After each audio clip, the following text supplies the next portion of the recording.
Hey Film Buffs, welcome back to Film Feature 43. Today we're doing another 43 Facts video. This one is on my favorite Christmas movie, next to Die Hard. And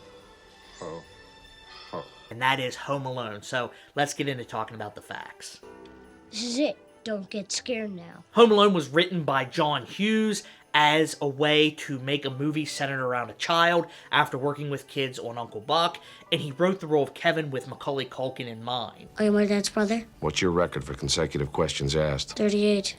I'm your dad's brother, all right. He also wanted to give Chris Columbus a chance to direct one of the movies that he wrote, and the first chance came with National Lampoon's Christmas Vacation, but Chris Columbus could not stand Chevy Chase, so he backed out of that role and was given Home Alone as kind of a second chance. Warner Brothers originally agreed to finance the budget of $10 million for Home Alone, which at the time was a relatively small budget, and that began to balloon to $14.7 million, and Warner Brothers decided that they weren't paying that, so they pulled the plug. Luckily for us, John Hughes was sneaky and went behind their backs to 20th Century Fox, and 20th Century Fox says, if Warner Brothers pulls the plug, do not stop production at all, just keep rolling, we will finance Home Alone. That's what happened, and they never missed a day of production. Even though the role of Kevin was specifically written with Macaulay Culkin in mind, Chris Columbus didn't want to seem biased towards Culkin since he was already in a John Hughes film, so he auditioned hundreds of kids to fill the role of Kevin, eventually landing on Mac as the best choice, as if, you know, the role was written for him, because it was. And due to a thing called child labor laws, Macaulay was only allowed to be on set for 5 hours, so all of the Kevin on-screen scenes were shot front-loaded in the beginning of the day, and then towards the end of the day, Chris Columbus would stand in off-camera as Kevin as needed. Macaulay wasn't the only person that was written with a part in mind.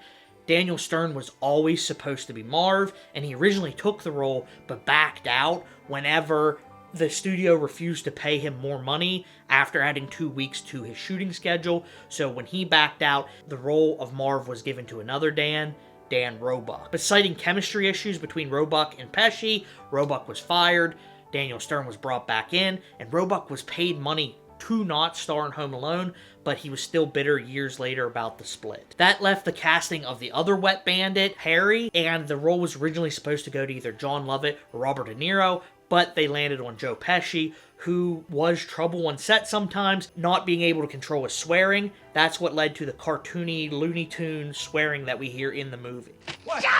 What? What? What happened? Pesci also had an altercation with the AD about starting at 7 a.m. because that was cutting into Joe Pesci's golf time, and he would avoid Macaulay on set, so the kid would think that he's a bit mean, and I don't think that he had to do that, because speaking of a bit mean, he literally bit Macaulay's finger in the scene where he's pushed up against the door, and he left a scar on his finger where he bit him. Speaking of that scene, the shovel that they used to hit Harry and Marv in the back of the head was a real shovel, and it was done for real. A lot of the stunts in this movie were done without CGI or crash pads because they didn't really have them a lot back then. And all the stunts done in Home Alone actually changed the stunt industry. Falling straight on your back was later called doing a Home Alone because of how often it happened in the first movie. One of the stunts that was done with a little bit of movie magic, although Joe Pesci probably wished it wasn't, was the scene where Kevin's almost hit by a van. I think Pesci would have liked to try that for real, but what they did was they had Kevin walk backwards and they had the van drive backwards to make it appear like he's about to be hit, and then they just played it in reverse. That wasn't the only stunt that was done for real. They actually put a real tarantula on Daniel Stern's face, and contrary to popular belief, the screams were not dubbed in later. The screams that you hear in that scene were done in real time after Daniel Stern was ensured that the tarantula couldn't hear him because they didn't have ears. And he also gave himself a bloody nose in the doggy door scene because the door was so small that he had to pull his head out so quickly that he smashed his face on the bottom of the door and gave himself a bloody nose. So you can say he was pretty dedicated to the role. Most of the stunts that involved the character of Kevin were not done by Macaulay Culkin, but a really short 30-year-old man, except for the scene where Kevin's jumping on the bed. They actually had a lot of the crew laying around the frame of the bed in case Mac fell off. And that wasn't the only thing that Macaulay did himself.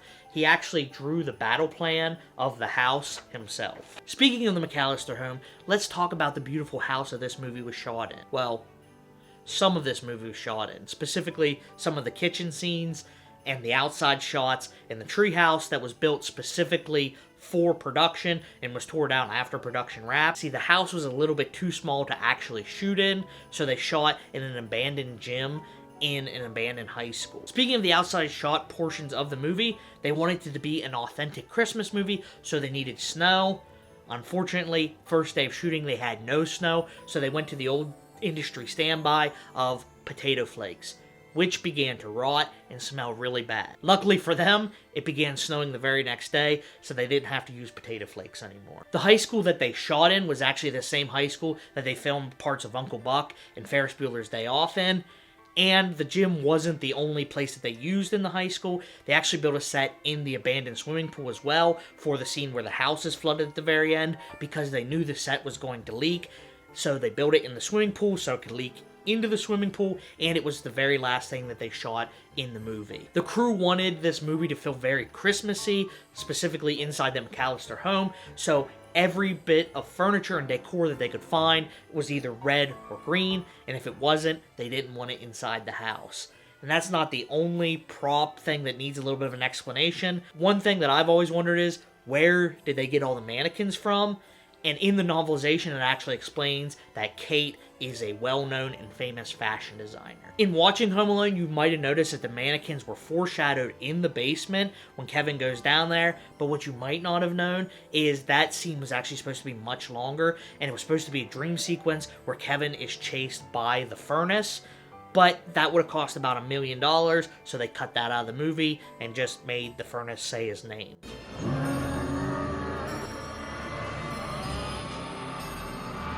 Another prop fact is the picture of Buzz's girlfriend is actually not a girl at all. It's a boy with a wig, because Chris Columbus thought it'd be a little bit mean-spirited to say, Buzz, your girlfriend. Woof. to an actual picture of a girl, so they used a picture of the art director's son. This movie was a family film as a whole, and a lot of the extras were picked right off of Chris Columbus's family tree. His daughter and mother-in-law were passengers on the airplane. His wife was the stewardess on the airplane, and his father-in-law was the cop that was sent to the McCallister house to check on Kevin, who radios back saying, There's no one home. The house looks secure. I'm to count their kids again. And one more family tie, Fuller, who has a severe wetting the bed problem that should probably be looked into, was actually Kieran Culkin, Macaulay Culkin's younger brother. You may know him as Wallace Wells from Scott Pilgrim vs. the World. And one more quick casting fact, Chris Farley actually auditioned for the role of the mall Santa that Kevin meets in the parking lot, but he didn't get the role. And speaking of big funny men who died way too soon, John Candy's role as Gus Polinski. Hard. Polka King of the Midwest. was actually done for a favor to John Hughes. He was paid scale, meaning he only got $414 a day, which is less than what the pizza boy at the beginning of the movie got paid. And John Hughes promised him that he would only work one day, which was true, but that day ended up being a 23-hour shoot, so it was a little longer than he expected. And one thing that's interesting about that cameo is that the rest of the script had to be done exactly as John Hughes wrote it, because in his mind it was perfect. But when John Candy was on set, he was allowed to improvise as much as he wanted. I had a few hits a few years ago. That's why I, just polka, polka, polka, polka, polka, polka. No? Twin Lakes polka, Damavuji polka, a.k.a. Kiss Me polka. When all the filming was finally done, they didn't like the music that they had attached to the movie, so they sent a copy of the movie to John Williams, not really thinking that he would score it, but to their surprise, he wrote back saying that he would, and it elevated the movie beyond what any of them thought it was going to be. Home Alone was originally panned by critics when it first came out, and its harshest critic was John Hurd, who you might know as Mr. Peter, I don't work for the mafia, I swear, McCallister, who the whole time during production would complain and just kept saying that this movie's going to flop, he doesn't know why he's doing it. but well did he have egg on his face when the movie was #1 at the box office for 12 straight weeks. It became the highest grossing comedy movie of all time until it was overtaken by The Hangover 2 in 2011. When it was all said and done, Home Alone made $476.7 million, which wasn't something that a random movie just did back then, unless it was a blockbuster like Jaws, E.T., Star Wars, or Indiana Jones. And in seeing the critical and commercial success of the movie, John Hurd publicly apologized during the filming of Home Alone 2, which Chris Columbus got on film. And it was a happy story for the people who owned the Home Alone house, because said house sold in 2012 for $1.585 million. And finally, my favorite fact of the whole video is Home Alone is huge in Poland because it was one of the first Western films to come out after the fall of communism. In the year 2000, 8.9 million people watched Home Alone on Christmas Eve, which is about 23% of their population, so it's pretty big. But that's all the facts that I have for you today on Home Alone. Let me know down in the comments what movie you want me to do in the new year. And as always, thanks for watching, and I'll see you in the next one.